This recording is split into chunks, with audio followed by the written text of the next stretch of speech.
যমুনি দেয়, যমুনা দেয় ফোঁটা। ভাইয়ের কপালে দিলাম ফোঁটা, যমুনি বারে পড়ল কাটা, যমুনা দেয় যমুনিকে ফোঁটা, আমি আমার ভাইকে ফোঁটা। আবার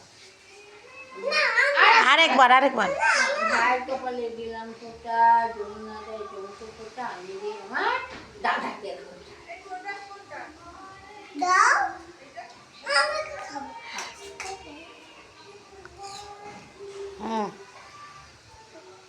ভালো রাখো। এটা তোমার দিন, ঠান্ডার দিনে পড়বে। হ্যাঁ, এখন শীতকাল এসে গেছে না, তাই তোমাকে দিলাম। কেন ভালো না?